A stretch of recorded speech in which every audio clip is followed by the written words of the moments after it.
Every year in Wisconsin, more than 600 people are killed and another 1,000 are wounded by gunfire. Gun deaths are disproportionately on the increase in this state.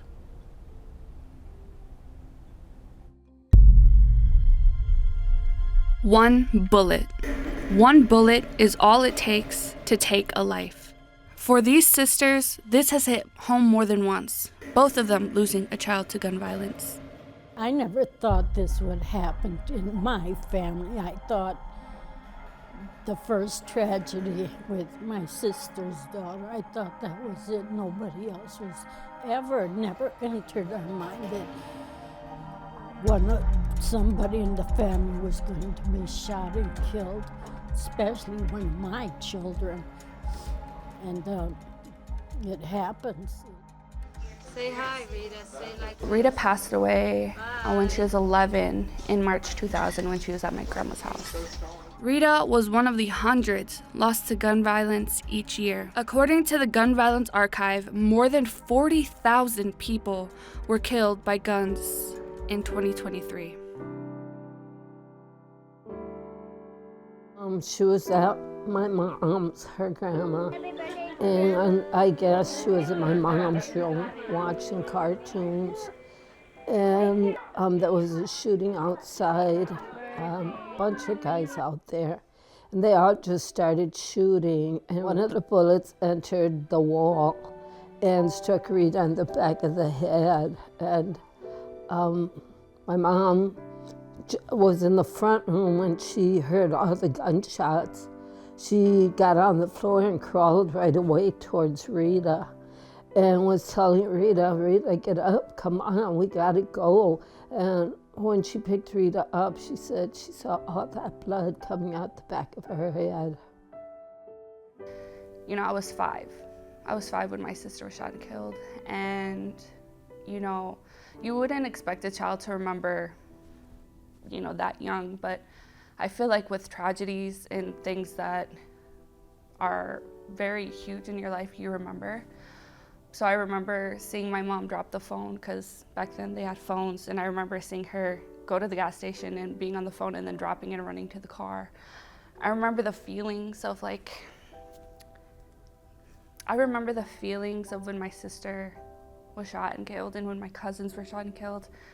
And it's a very heavy feeling.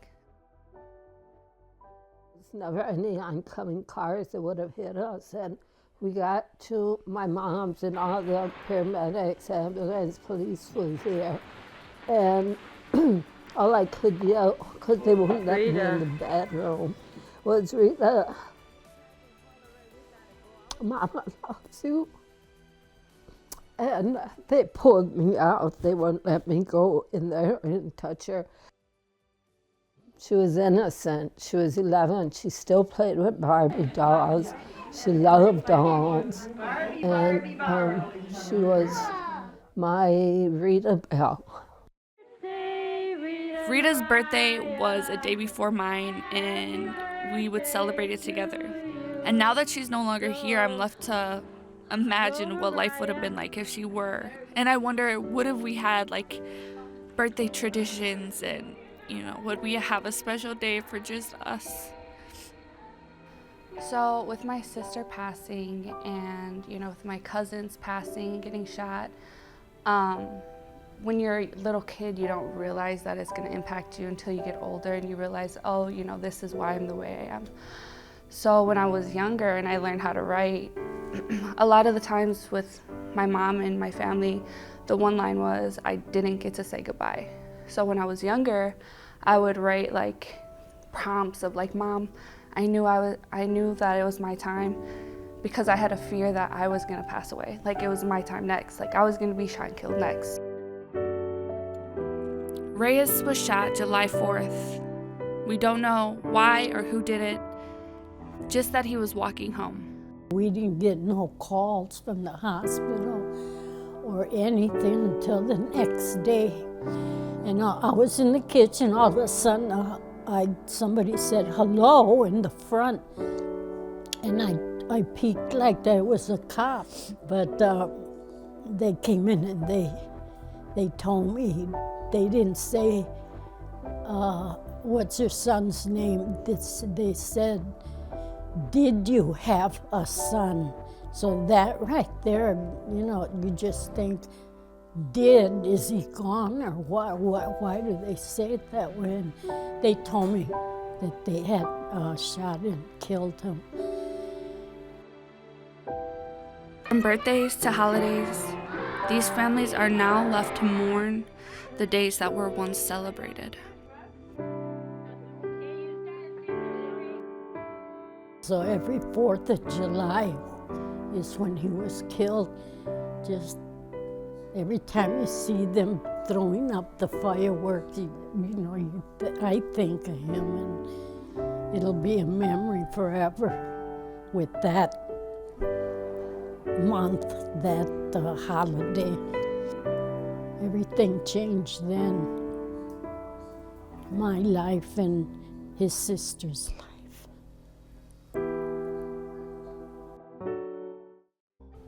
We are here with Brenda Hines, who is using her son's story to put a face on gun violence awareness. Brenda lost her son Donovan to gun violence here in Milwaukee. Through her grief, Brenda joined Moms Demand Action. She endeavors for her work to motivate community members to take a stand and advocate for victims of gun violence injuries and deaths. Brenda, thank you for joining our discussion today. Thank you for having me. Of course. Tell us about Donovan. How old was he when he passed? 23 years old. All right. Just starting life. He was a very vibrant person, always happy, always smiling and protecting his mother. So, very loving. All right. And what happened that night to change everything for you? We had supper, and then after that he left out about 8 o'clock, and by 11 o'clock I had gotten a call that something was wrong. And then by 12, they had said that my son had been shot. But I was thinking maybe he was still alive. So I called the hospitals and the police stations and everything else, and they said, hold on, Ms. Hines, we'll get back with you. And it wasn't until about 3 o'clock in the morning the detective came out and showed me a picture. All right. And what exactly happened to Donovan that night? He was driving from the gas station on 27th and Hampton over to 29th Street and was shot up in the car. All right. And I know you had a different role in our community. What were you doing that night when you heard the news?